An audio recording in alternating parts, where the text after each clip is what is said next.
أشهد أن لا إله إلا الله وحده لا شريك له ونشهد أن سيدنا وحبيبنا ومولانا محمدا عبده ورسوله الذي أرسله بالحق بشيرا ونذيرا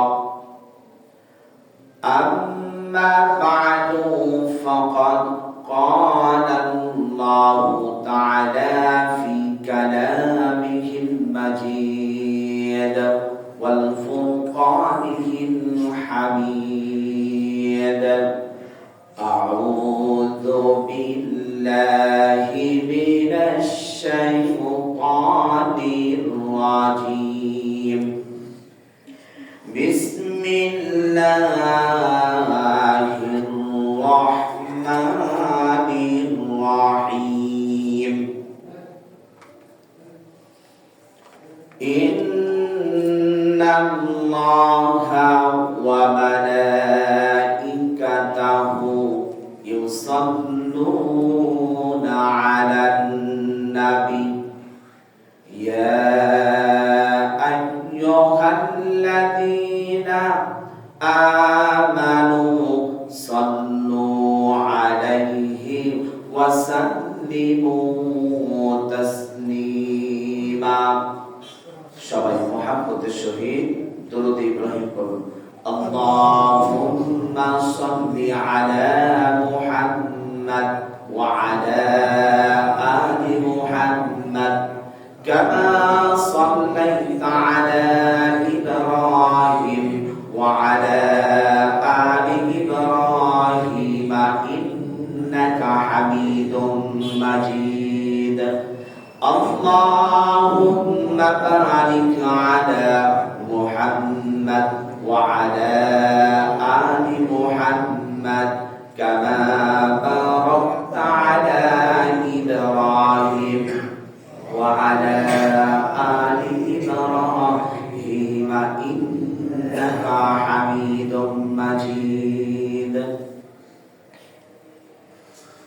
সকল প্রশংসার মালিক আল্লাহ রাব্বুল আলামিন, যিনি আমাদেরকে পবিত্র মাহে রমাদানের প্রথম শুক্রবার পবিত্র জুমার দিন মসজিদে আসার জন্য তৌফিক দিয়েছেন। যে আল্লাহ তাআলা আমাদেরকে সিয়াম পালন করার তৌফিক দিয়েছেন, তারাবি আদায় করার তৌফিক দিয়েছেন, 5 ওয়াক্ত জামাতের সহিত সালাত আদায় করার তৌফিক দিয়েছেন, সেই আল্লাহর কাছে কালিমাতুশ শুকর আদায় করছি, বলুন আলহামদুলিল্লাহ। শান্তি অবতীর্ণ হোক জনাবে মুহাম্মদ রাসূলুল্লাহ সাল্লাল্লাহু আলাইহি ওয়াসাল্লাম। আমি আপনাদের সামনে আজ যে বিষয়ের উপর কথা বলবো সেটা হলো কোরআনুল কারীমের পরিচয়। কারণ আল্লাহর নবী সাল্লাল্লাহু আলাইহি ওয়াসাল্লাম তিনি সবচেয়ে নবীদের মধ্যে শ্রেষ্ঠ হওয়ার একটি কারণ, অনেকগুলি আছে, তার মধ্যে একটি কারণ বলছি, সবচেয়ে বড়, তার প্রতি কোরআনুল কারীমকে অবতীর্ণ করেছেন, বলি সুবহানাল্লাহ। দ্বিতীয় নাম্বার কারণ হচ্ছে রমাদান মাসের মর্যাদা বৃদ্ধি হওয়ার কারণ হলো কোরআনুল কারীম অবতীর্ণ করেছেন। তৃতীয় নাম্বার কারণ হলো যে লাইলাতুল কদরকে এত সম্মানী করার কারণ হলো কোরআনুল কারীম অবতীর্ণ করেছেন। সুবহানাল্লাহ। দেখুন, এগুলি এক নবীর শান এবং মান ইজ্জত সব কিছু সকল নবীর উপর দিয়ে দিয়েছেন। কারণ যত নবী পয়গম্বর আছে সবচেয়ে নবী কুল শিরোমণি, নবী দুজাহান, নবী রহমত জনাবে মুহাম্মদ রাসূলুল্লাহ সাল্লাল্লাহু আলাইহি ওয়াসাল্লাম। দেখেন, এরপর রাত্রিকে মাসটাকে 12টি মাসের মধ্যে একটি মাস শ্রেষ্ঠ বানিয়ে দিয়েছেন, শুধু কোরআনুল কারীম অবতীর্ণ করেছেন এই মাসে। রাত্রিকে সম্মানিত করেছেন, ইজ্জত দিয়েছেন, মর্যাদা দিয়েছেন। কারণ 365 দিনে হয় বছর, এর মধ্যেও 365 রাত আছে। সকল রাতের শ্রেষ্ঠ রাত হলো লাইলাতুল কদর রাত্রি। এই শ্রেষ্ঠ হওয়ার কারণ হলো আল্লাহ পাক কোরআনুল কারীম দান করেছেন, সুবহানাল্লাহ, এই রাত্রিতে। কারণ আপনি আমি দেখতে পাই যে পৃথিবীতে মহাবিশ্বের মহাবিস্ময় মহাগ্রন্থ আল কোরআন আল্লাহ পাক নাজিল করে উম্মতের জন্য যত কল্যাণ, যত রহমত, যত বরকত, সব কিছুর থেকে বড় রহমত হচ্ছে বান্দার প্রতি আল্লাহ পাক কোরআনুল কারীম দান করেছেন, সুবহানাল্লাহ ওয়া বিহামদিহি।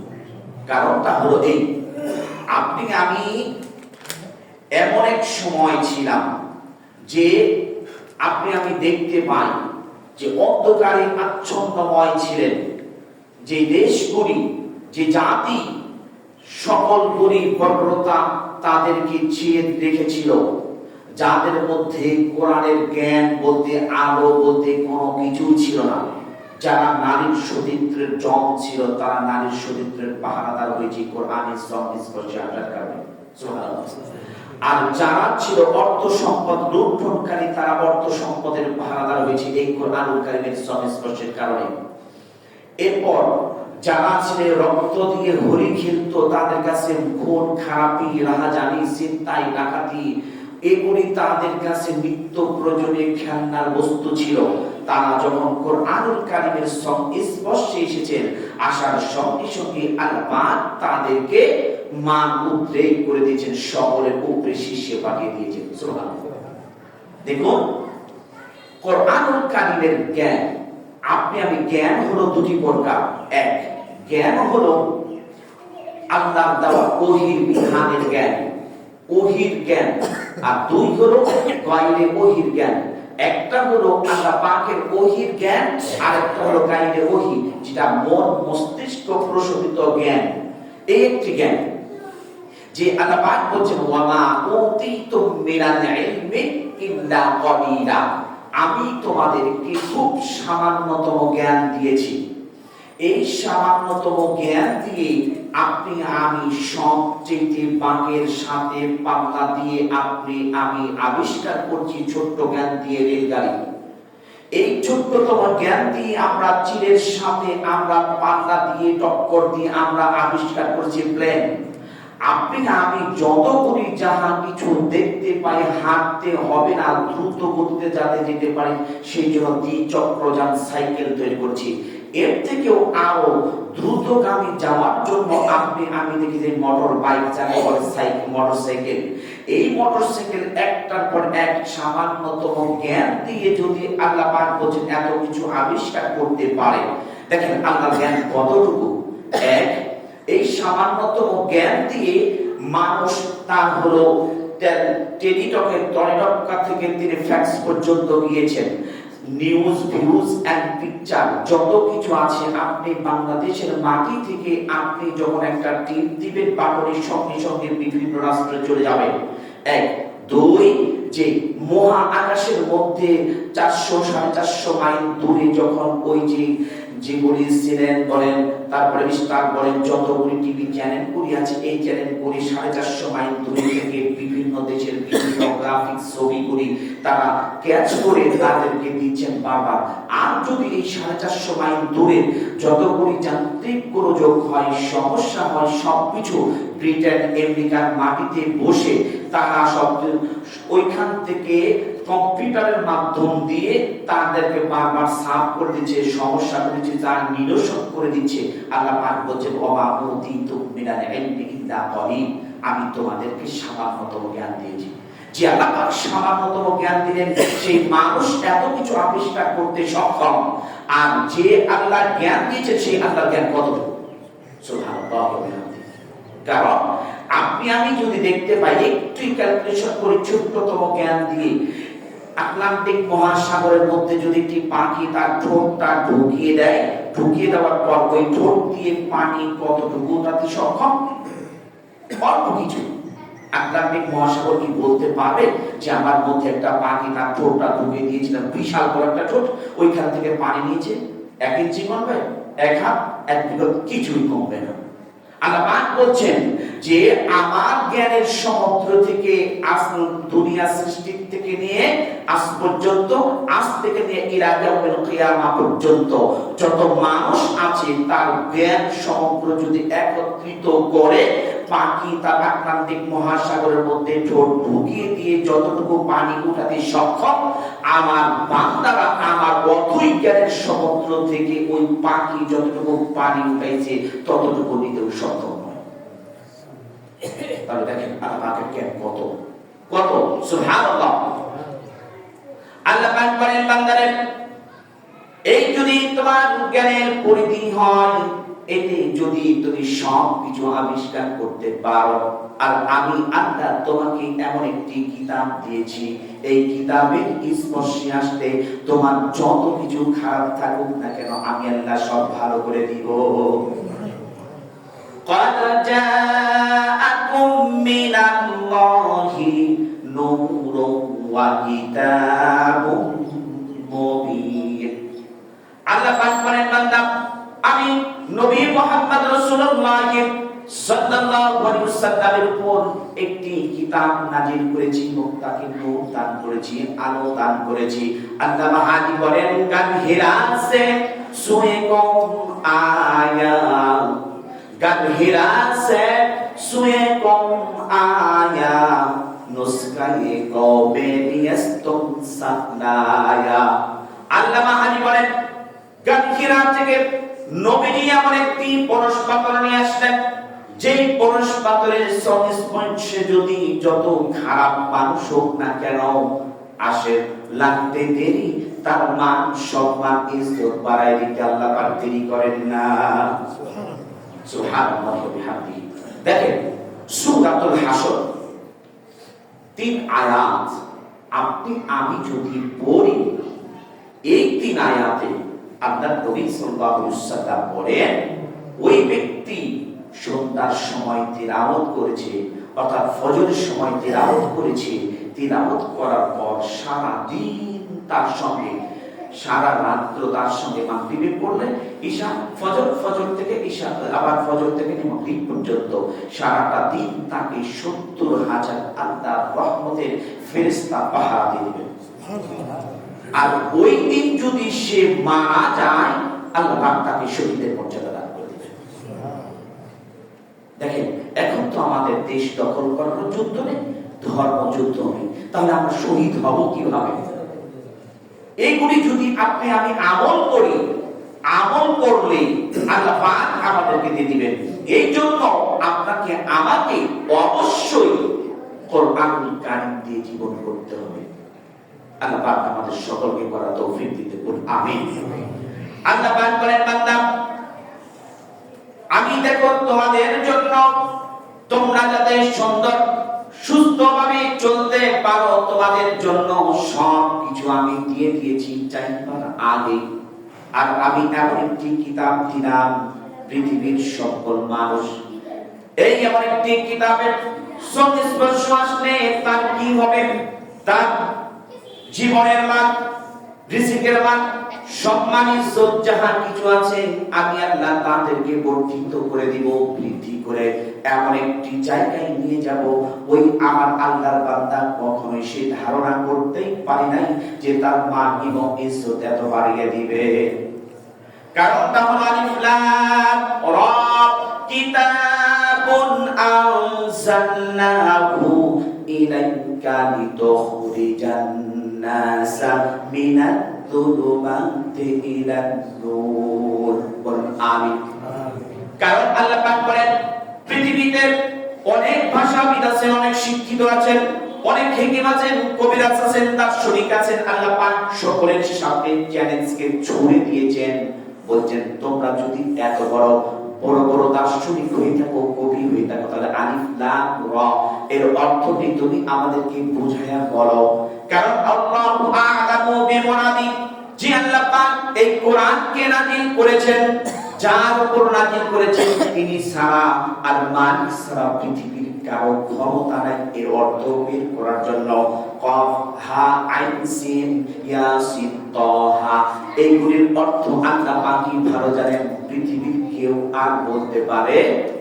তাই আল্লাহ পাক বলেছেন কিতাবুন আনজালনাহু, আমি এমন একটি কিতাব নাযিল করেছি ইলাইকা লিতুখরিজান নাসা, মানুষের কে বঞ্চিত অন্ধকার থেকে, জমাট বাঁধা অন্ধকার থেকে আমি টেনে বের করে আলোর সন্ধান দিয়ে দিবে। এমন একটি কিতাব, যে কিতাবটাকে আপনি আমি যদি পড়ি, এই কিতাব দিয়ে যদি আপনার আমার জীবন গড়ি, যত অন্ধকার আছে আপনার আমার জীবনের সব অন্ধকার কেটে দিবেন তিনি কে? সে আল্লাহ পাক বলেন, বান্দা পৃথিবীতে তুমি অনেক কিতাব দেখেছো, অনেক কিতাব পড়েছো, ওই কিতাব যিনি লেখেন লেখক তিনি তার অক্ষমতা দুর্বলতা প্রকাশ করেন আর বলেন এমন একটি আমি কিতাব দেখেছি, তিনি চ্যালেঞ্জ ছুড়ে বলতে পারেন না যে এই কিতাবের মতো কোনো ভুল ত্রুটি নেই, কোনো সমস্যা নেই। ওই লেখক তখন বলেন, তার দুর্বলতা অক্ষমতা প্রকাশ করে বলেন আমি এমন একটি কিতাব লিখেছি যে কিতাবের মধ্যে ভুল ত্রুটি থাকতে পারে, ছাপার সমস্যা হয়ে যেতে পারে। তখন আবার পরে পরবর্তী সংস্করণে আমাকে ধরে দিতে পারলে তা শুদ্ধ করে আমি আবার সাব প্রিন্টিং এ দিব। কিন্তু আপনার আমার রব, আপনার আমার মুনিব, আপনার আমার ইলা, আপনার আমার মালিক সেই আল্লাহ পাক বলেন, বান্দা শোনো, আমি এমন একটি কিতাব দান করেছি তোমাদের মাঝে, আমি আল্লাহ আমার রহমতের প্রশংসা দিয়ে শুরু করছি। সবাই বলুন আলহামদুলিল্লাহি রাব্বিল আলামিন। আবার বলেন সবাই আলহামদুলিল্লাহি রাব্বিল আলামিন। সকল প্রশংসা মালিক তিনি কে? সেই আল্লাহ পাক বলেন সকল জগতের বিশ্ব পালক যিনি আল্লাহ পাক, সেই আল্লাহ মালিক বলেন শোনো বান্দা, এখানে কবাট খুললে যদি আমার প্রশংসা শুরু হয়ে যায় আর তোমার মন্দিরের মধ্যে সন্দেহ থাকতে পারে, সমস্যাই থাকতে পারে, এটার মধ্যে ভুল আছে কিনা আমি কেমন এটা বুঝবো? এই জন্য আল্লাহ পাক বলেন দেখো তুমি যখন আরেকটা পৃষ্ঠাতে তুমি লক্ষ্য করবা, প্রথম পৃষ্ঠা থেকে দ্বিতীয় পৃষ্ঠাতে যখন লক্ষ্য করবা, ওই কিতাবের মধ্যে সঙ্গে সঙ্গে বলে দিয়েছেন যালিকাল কিতাবু লা রাইবা ফিহি, এটা এমন একটি কিতাব যে কিতাবের মধ্যে কোনো সন্দেহ নেই, সমস্যা নেই। আপনি আমি যত কোন কিতাব দেখেছি প্রত্যেকটি কিতাবের মধ্যে কোথাও না কোথাও ভুল আছে, আর আল্লাহ পাক চ্যালেঞ্জ ছুড়ে দিয়ে বলছেন এই কিতাবের মধ্যে সন্দেহ নাই। সুবহানাল্লাহ। এরপরে আল্লাহ পাক বলেছেন দেখো বান্দা, তোমার যদি এরপরেও কোনো সন্দেহ থাকে, আপনি আমি দেখতে পাই অনেক মানব যা পৃথিবীর জমিনে যার জন্ম হয়েছে আল্লাহকে অস্বীকার করতে পারে, আল্লাহকে রব হিসাবে স্বীকার করে না, অনেকেই বিভিন্ন ভাবে কটূক্তি করে। কিন্তু আল্লাহ রাব্বুল আলামিন তিনি বলেন আন ইয়াকুলুনা ইফতারা বাল কুল ফাতু বিসূরাতিন মিন মিসলিহি ওয়া দু'উ মান ইসতাতা'তুম মিন দুনিল্লাহি ইন কুনতুম সাদিকিন। আল্লাহ পাক বলেন ও নবী, ওরা কি বলে তোমার এটা বানানো, তাহলে যদি ওরা বলে থাকে তাদেরকে বলো, তারা যদি সত্যবাদী হয়ে থাকে, সাদিক হয়ে থাকে, তাদেরকে বলো আমার মতো আরেকটি কিতাব বানানোর জন্য, আরেকটি সূরা বানানোর জন্য। আল্লাহ পাক বলেন কুল লা ইনিত্তামাতিল ইনসু ওয়াল জিন্নু আলা আন ইয়াতু বিমিসলি হাদাল কুরআন।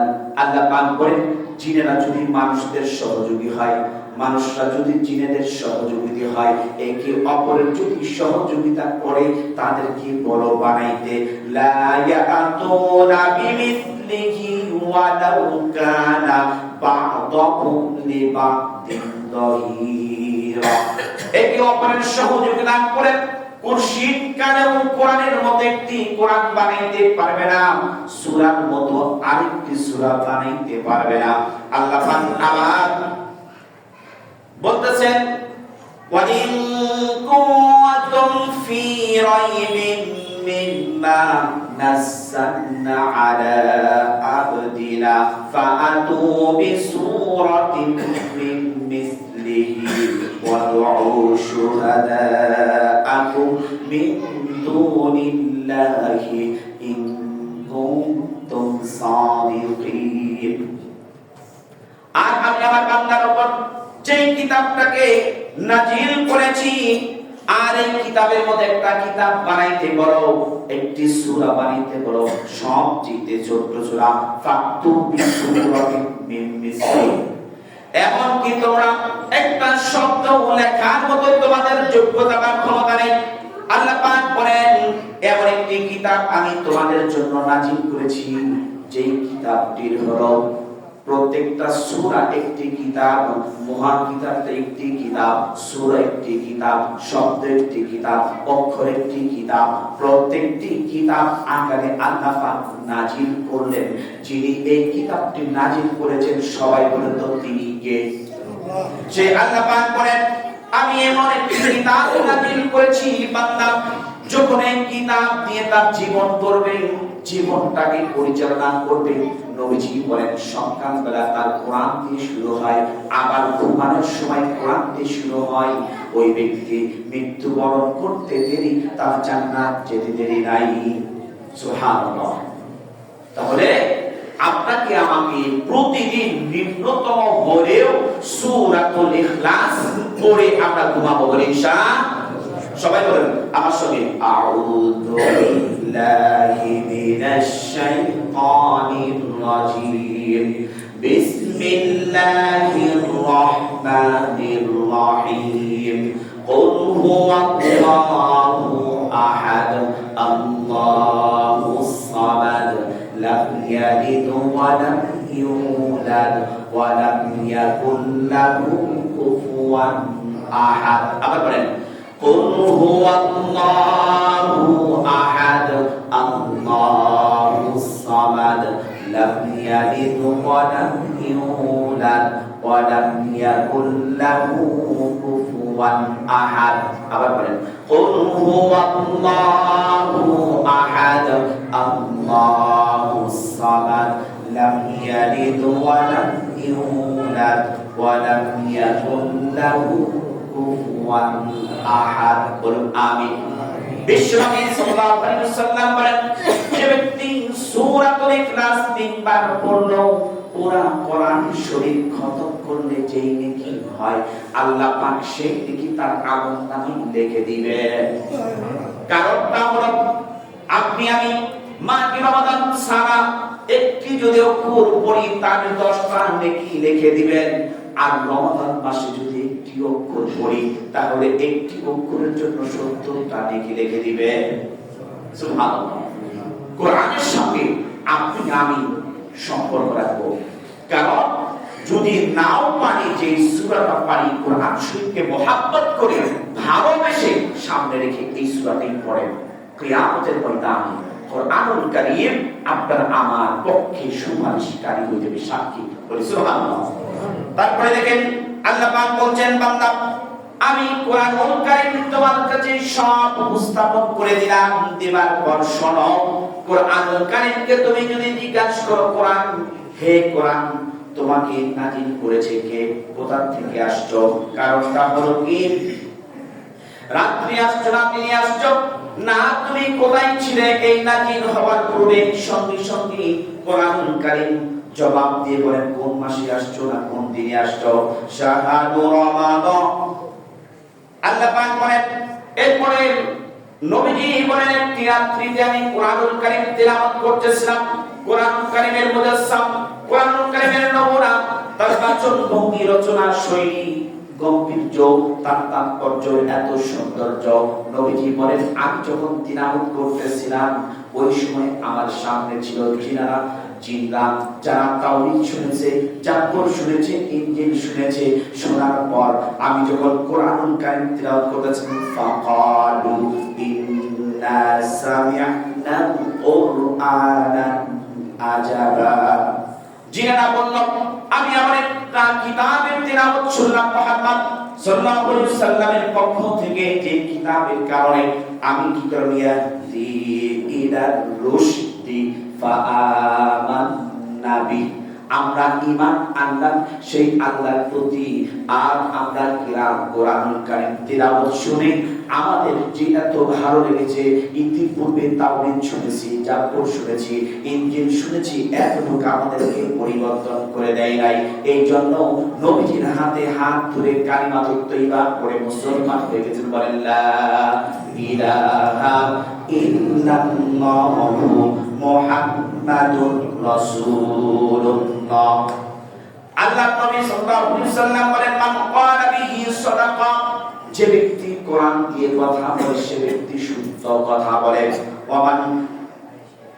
ওয়ামান আসদাকু মিনাল্লাহি কিলা, আল্লাহর চেয়ে সত্যবাদী আর কে আছে। ওয়ামান আমিলা বিহি উজরা, যে ব্যক্তি কোরআন দিয়ে আমল করে ওই ব্যক্তি সঠিক আমল করে। ওয়ামান হাকামা বিহি আদালা, যে ব্যক্তি কোরআন দিয়ে বিচার ফয়সালা জাস্টিস করে ওই ব্যক্তি সঠিক কাজ করে। কারণ এখানে ভুল হওয়ার কোনো সংশয় আর অবকাশ নেই, কারণ সত্যটা হলো প্রকাশ হয়ে যায় কোরআন দিয়ে। ওয়ামান দাআ ইলা হুদিয়া ইলা সিরাতিন মুস্তাকিম, আর কোরআন দিয়ে যদি আপনি আমি জীবন করি, কোরআন দিয়ে যদি সব সময় তিলাওয়াত করি, কোরআন মেনে যদি আপনার হাদিস মেনে আপনার আমার যদি জীবন পরিচালনা করি, এই পারে মওত ও পারে জান্নাত দিবেন তিনি কে?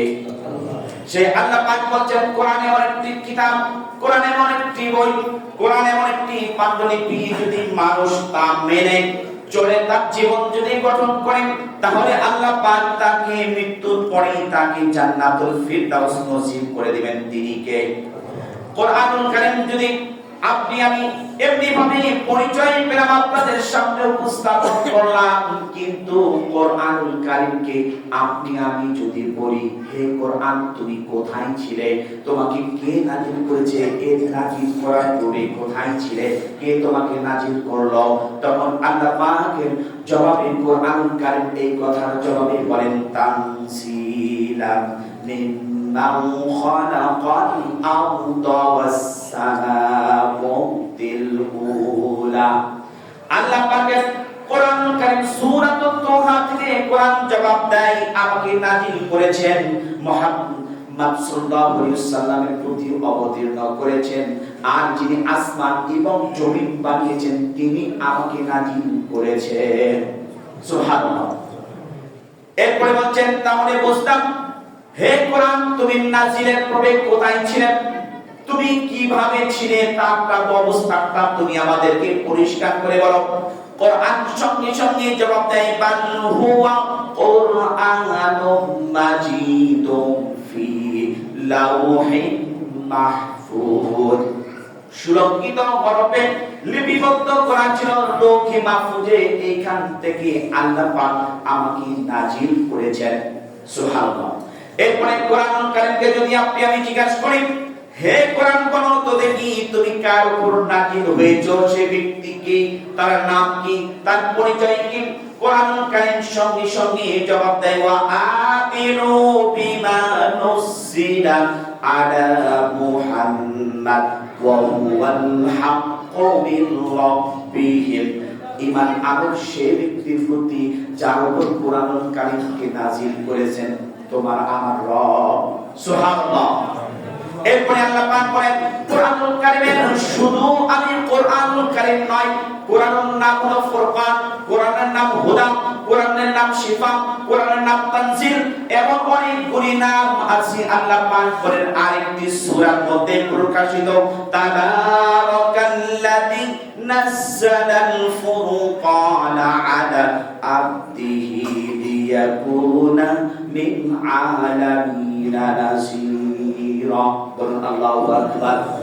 তিনি আল্লাহ অক্ষমতা, দুর্বলতা সব কিছু থেকে মুক্ত এমন একটি কিতাব তার বান্দার উপর নাজিল করেছেন। সত্য মিথ্যা পার্থক্য করা যাবে। ফুরকান অর্থ হলো সত্য মিথ্যা পার্থক্যকারী। আর এমন একটি আপনার আমার জন্য কিতাব নাজিল করেছেন যে আল্লাহ পাক আপনার আমার হিদায়াতের জন্য, আপনার আমার পথ চলার জন্য, আপনার আমার জীবনটাকে সৌন্দর্য করার জন্য, কর্মজীবন, পারিবারিক জীবন, রাষ্ট্র জীবন, সব জীবনের মূল অবকাঠামো একটি কিতাবের মধ্যে সন্নিবেশিত করে দিয়েছেন। সেই কিতাবের নাম হলো কোরআন কারীম। সুবহানাল্লাহ। বলেন তো সেই কিতাবের নাম কি? কোরআনুল। এরপরে আল্লাহ পাক বলেন কোরআনুল কারীমকে তুমি জিজ্ঞাসা যদি করো, হে কোরআন, আমি বুঝলাম যে তুমি ছিলেন আসমানি, এরপরে আসমান যিনি সৃষ্টি করেছেন, জমিন যিনি সৃষ্টি করেছেন, ওই মালিক তোমাকে নাজিল করেছে। এরপরে বুঝলাম তুমি লৌহে মাহফুজে ছিলা, এরপরে বুঝলাম মুহাম্মদ সাল্লাল্লাহু আলাইহি ওয়াসাল্লামের উপর অবতীর্ণ করেছে। কিন্তু সেটা দিন কি মাস ছিল? জানুয়ারি, ফেব্রুয়ারি না? আপনি আমি কিন্তু ইংলিশে এখন সবচেয়ে পরিচিত না। না, আপনার আমার জন্য সবচেয়ে আরবি মাস গণনা করতে হবে। শাওয়াল, রবিউল আউয়াল, রবিউল সানি, শাবান মাস না রজব মাস না রমজান মাস নাজিল হয়েছে। সঙ্গে সঙ্গে কোরআনুল কারীম জবাব দেয়, শাহরু রমাদানাল্লাযী উনজিলা ফীহিল কুরআন। আমি রমাদান মাসে আল্লাহ পাক আমাকে নাজিল করেছেন। সুবহানাল্লাহ। প্রথমে বলেছি মুহাম্মদ সাল্লাল্লাহু আলাইহি ওয়াসাল্লাম সম্মান ইজ্জত বৃদ্ধি করে দিয়েছেন কোরআনের জন্য। বলি সুবহানাল্লাহ। মাসে রমাদান মাসের ইজ্জত, সম্মান, মান সব থেকে বৃদ্ধি করে দিয়েছেন কোরআনের খাতিরে। উম্মতের মান, সম্মান, ইজ্জত বৃদ্ধি করে দিয়েছেন কোরআনের খাতিরে। আর আপনি আমি কোরআন থেকে আজ অনেক দূরে, অনেক অনেক দূরে। আমরা পড়তেও চাই না, পড়তে বললে যে বয়স হয়ে গেছে, আমি কিভাবে পড়ব? দেখেন এর বাবা কি বলছে, কোরআনুল কারীমকে আপনি আমি যদি জিজ্ঞাসা করেন, হে কোরআন, বলো তো তুমি রাতের নাজিল হয়েছে রাত দিনে? তখন কোরআনুল কারীম বলেন, আমি রাত্রিতে নাজিল হয়েছে। ইন্না আনজালনাহু ফি লাইলাতিল কদর। আমি কদরের রাত্রিতে নাজিল হয়েছি। তাহলে রাত্রের সম্মানটা কোরআনের খাতিরে বৃদ্ধি করে দিয়েছেন তিনি কে? এরপরে আল্লাহ পাক বলেন, তুমি যদি আমার কোরআনকে জিজ্ঞাসা করো, হে কোরআন, তোমার মিশন কি, তোমার কাজ কি? পৃথিবীতে তুমি একটার পর একটা তোমার থেকে বলে দিচ্ছ, তুমি উত্তর দিচ্ছ, তাহলে বলো এই তোমার মিশনটা কি ছিল? কোরআনুল কারীম সঙ্গে সঙ্গে জবাব দেয়, তো রিজান নাসামিনাত তুলুমাতি ইলান নূর। আল্লাহ পাক বলেন যে কোরআনুল কারীম জবাব দেয়, আমার মিশন ছিল সকল মানুষকে পঞ্জীভূত অন্ধকার থেকে টেনে বের করে আমি আলোর সন্তান দিয়ে দিব। অন্ধকার হলো পুঁজিবাদ, অন্ধকার হলো সমাজতন্ত্র, অন্ধকার হলো আপনি আমি সেকুলারিজম, যত কিছু মানছি আল্লাহ দেওয়া বিধান বাদ দিয়ে সব কিছু হচ্ছে অন্ধকার। আপনি আমি কোরআন এবং হাদিস দিয়ে জীবন করব ইনশাআল্লাহ, ইনশাআল্লাহ।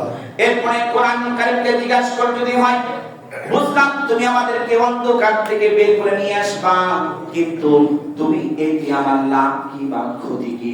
কোরআনুল কারীম জবাব দেয়, ফামান তাবিআ হুদায়া ফালা খাউফুন আলাইহিম ওয়ালা হুম ইয়াহজানুন।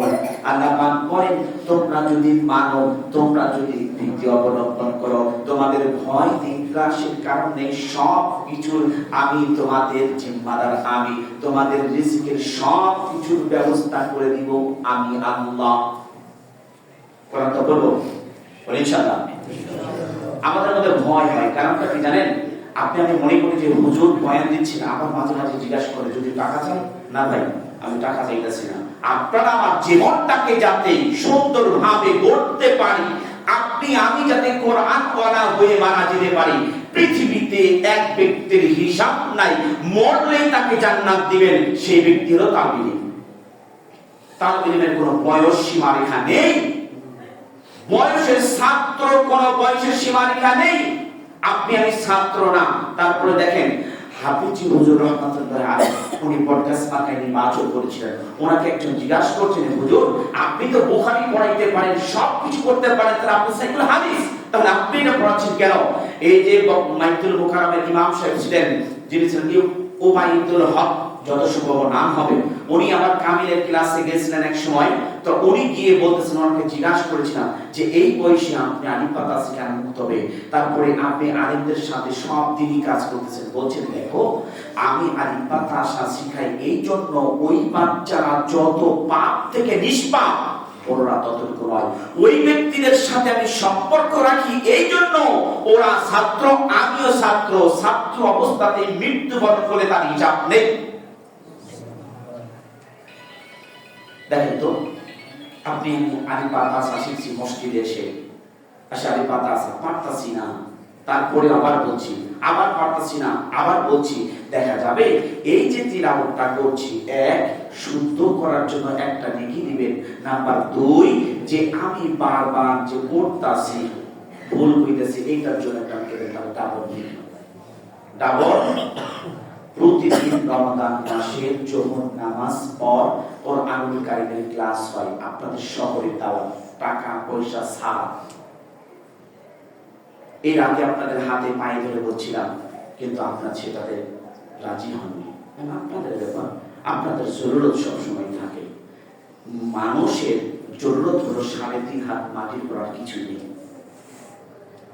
আছে সহজ পদ্ধতি বলেছি ভাই, আপনি টাকা দিয়েছেন, ধরেন এমন একটা মসজিদ বানিয়ে দিয়েছেন, অনেকগুলি বানিয়ে দেওয়ার পর ওই টাকার মধ্যে যদি আপনার হারাম থাকে, হারাম টাকা ইনকাম করে এসে যদি বানান, ওই দান কবুল হবে? আমি হারাম খাই, নামাজ পড়ছি, ইবাদত করছি, ইবাদত কবুল হবে? হজ করলাম টাকা দিয়ে, টাকার মধ্যে হারাম আছে, বলেন হারাম টাকা দিয়ে ওই টাকা দিয়ে কি হজ কবুল হবে? আমি সিয়াম যে রাখছি, যে ইফতার খাচ্ছি, সিয়ারি খাচ্ছি, এই খাবারটা হারাম টাকা কিনা, তাহলে বলেন তো আমার সিয়াম হবে? মানুষের হককে মেরে দিয়ে আমি সবচেয়ে আল্লাহ বলা, সবচেয়ে আমার চেয়ে আর বুজুর্গ নেই, সুফি আন্ডারগ্রেড, আমি সবথেকে বড়, বলেন তো ওই ব্যক্তির ইবাদত কবুল হবে? আল্লাহ নবী সাল্লাল্লাহু আলাইহি ওয়াসাল্লাম বলেন, গ্যারান্টি যুক্ত 100% সিউরিটি, যে ছাত্র অবস্থাতে, তালবীর ইলম অবস্থাতে মারা যাবে, আল্লাহ পাক তাকে জান্নাত দিবেন বেশাত্তাম। আপনারা আমার পড়াশোনাতে সমস্যা কোথায়? আপনারা আমার পড়াশোনাতে, আপনি আমি তো যত নামাজ পড়ছি সূরা ফাতিহা পড়তে পারি না, যখন সূরা ফাতিহা বাদি আমি যে রুকুতে যে দোয়াটা পড়ব, এই রুকুর দোয়াটা বলতে পারি না, সিজদাতে যে দোয়াটা পড়ব এই দোয়াটা বলতে পারি না, দুই সিজদার মাঝখানে বসে যে দোয়া পড়ব এটা পারি না, রুকু থেকে দাঁড়িয়ে যে দোয়া পড়ব এটা পারি না, তাহলে বলেন তো আমার নামাজ কোন কাজে দিবে? শুধু সহজ একটা ওয়াজ শুনছেন যে হুজুর তা বলেছে যে আপনি পিছনে শিখতে না করবে, সব কিছু ক্ষমা করার মানে আল্লাহ। এই যে আল্লাহ তো বুঝলাম, তাহলে আপনাকে বলিনি চেষ্টা করতে, ইকরা বিসমি রাব্বিকাল্লাযী খলাক, পড়ো তোমার রবের নামে যিনি তোমাকে সৃষ্টি করেছেন। পড়ার কথা আগে আসছে, প্রথম ওহী যেটা আছে, আর আপনি আমি পড়িনি, কোনো কিছু করিনি, আপনি আমি বছরে একবার দেখি না। রমজান মাস আসলে আমার থেকে সবথেকে বড় মুসলিম, আমি আপনাদেরকে পরবর্তী করে কথা বলছি না। আমি চাই আজকে যত সুন্দর একটি বাগান সাজিয়েছে পবিত্র জুমার দিন আল্লাহ পাক, এমন অবস্থাতে যাতে আমরা জান্নাতের মধ্যে থাকতে পারি। এটা আমার ইরাদা, এটা আমার নিয়ত, এটাই আমার টেন্ডেন্সি এবং ফ্লেক্স। কারণ আপনাদের সাথে থাকে আজকে 10 বছর চলতেছে, কতই বা বাঁচব আমি নিজেকে এখন ভয় পাই যে কোন সময় মারা যায়। কারণ আমার ব্যাচের অনেকগুলি মারা গিয়েছে, আশার সিরিয়াল আছে, যাওয়ার কোনো সিরিয়াল নেই, আশার সিরিয়াল আছে, যাওয়ার কোনো সিরিয়াল নেই। আপনি আমি আরেকটি শেষ হাদিস বলছি, আল্লাহ নবী সাল্লাল্লাহু আলাইহি ওয়াসাল্লাম বলছেন, ফজরের নামাজ ঘুমাবেন নাই, ঘুমাইতে না করেছেন, কারণ যে ব্যক্তি ফজর নামাজের পর ঘুমায় ওই ব্যক্তির বাড়ি থেকে রহমত পালিয়ে যায়। আবু দাউদ তিরমিজি শরীফের হাদিস, ওই ব্যক্তির বাড়ি থেকে পালিয়ে যায়, এখন দেখেন গ্যারান্টি যুক্ত, আমি ছোট মানুষ, আমাকে তাদের বিশ্বাস না করতে পারেন। আব্দুল রাজ্জাকের নাম শুনেছেন, মিডিয়া ব্যক্তিত্ব আহমদরা নাম শুনেছেন, এরপরে মোজাফফর বিন মুহসিনের নাম শুনেছেন, আল্লামা আব্দুর হোসেন সাইদির নাম শুনেছেন, এরপরে হলো ইমাম আবু উসমান তাকি, সবচেয়ে শ্রেষ্ঠ মুহাদ্দিস ছিলেন, যিনি আফ্রিকার জুম্মা মসজিদে একটি ফাউন্ডেশন আছে, ওইখানকার সবচেয়ে বড় গ্রান্ড মুফতি আলাউদ্দিন আফ্রিকি। খাটতে একটু মানুষ আমার এই পর্যন্ত আলাউদ্দিন আফ্রিকি কালো, কালো কি পাত্রের তলাটাও সুন্দর আছে, এর থেকেও কালো। উনি বলছেন ফজরের নামাজ পড়ে যে ঘুমাইলো ওই ব্যক্তির বাড়ি থেকে রহমত বরকত সব পাঠিয়ে যাবে। আমিও ঘুমাই, আমার বাবাও ঘুমায়, আমিও ঘুমাই, আমার ওয়াইফও ঘুমাই, আমার বাচ্চাও ঘুমায়। বলেন তো তাহলে আপনার আমার খাবার রিজিকের মধ্যে বরকত আসবে কি করে? বরকত আসবে কি করে? আপনি আমি বলছি বরকত পাচ্ছি না, রহমত পাচ্ছি না, কোনো কিছু পাচ্ছি না, আপনি আমি তো দু পায়ে ঠেলে দিচ্ছি। দেখেন আরেকটি হাদিস, আল্লাহ নবী সাল্লাল্লাহু আলাইহি ওয়াসাল্লাম বলেছেন, যেমন ফজরের নামাজ পড়েছি, নামাজ পড়ার পর আমার যতটুকু সাধ্য তিলাওয়াত করেছি, তিলাওয়াত করার পর আমি জোহর নামাজ পর্যন্ত বন্দের মধ্যে গিয়ে আমি কোথাও দিয়ে ঘুমাইতেছি, খেয়াল ঘুমাইয়া সোজা করে বিছি ফেলাই দিয়ে আসছি। দাঁড়িয়ে দাঁড়িয়ে নফল ইবাদত করলে যত নেকি হবে, আপনি নামাজ পড়ে কোরআন তিলাওয়াত করে খেয়াতে কাজ করলেন সম পরিমাণ নেকি দিবেন তিনি কে? আবার জোহর নামাজ পড়ে গিয়ে আপনি দোকানে কাজ করেছেন, সব কিছু করছেন, করার পর আপনি আসরের জামাত ধরেছেন, এর মাঝখানে যতটুকু সময় আছে নফল নেকি দিয়ে ভর্তি করে দিলেন তিনি কে? এমন একটা নামাজ থেকে আরেকটা নামাজ, আরেকটা নামাজ থেকে আরেকটা নামাজ। দেখেন তো কি বলছেন, কি বলছেন। আরেকটি আয়াত আমার সঙ্গে সবাই পড়ুন, 1000 আয়াত তিলাওয়াত করলে যে নেকি হবে আল্লাহ পাক সেই নেকি তার আমলনামায় দিবেন। বলেন হুয়াল আউয়াল, কে মুখ বন্ধ করবে না। হুয়াল আউয়াল ওয়াল আখির ওয়াল যাহির ওয়াল বাতিন ওয়া হুয়া বিকুল্লি শাইইন আলিম। সূরা হাদীদের 3 নম্বর আয়াত। হুয়াল আউয়াল ওয়াল আখির ওয়াল যাহির ওয়াল বাতিন ওয়া হুয়া বিকুল্লি শাইইন আলিম। হুয়াল আউয়াল ওয়াল আখির ওয়াল যাহির ওয়াল বাতিন ওয়া হুয়া বিকুল্লি শাইইন আলিম। এই আয়াতটা আমরা 3 বার পড়েছি। 1000 করে যদি নেকি দেয় তাহলে 3000 নেকি আমরা নিমিষে ইনকাম করেছি। সুবহানাল্লাহ। এই কথার মধ্যে ভুল নাই। গ্যারান্টি কোরআন, আল্লাহর ওহী গ্যারান্টি। আপনি আমি গ্যারান্টি দিচ্ছি না, কোনো আরেক গ্যারান্টি দেয় না। তাহলে আপনার আমার জীবনটাকে যদি কোরআন এবং হাদিস দিয়ে সাজাই, বলেন তো মৃত্যুর পর জান্নাত দিবে কি দিবে না? আল্লাহ পাক আমাদের সকলকে বোঝার তৌফিক দান করুন। আমিন।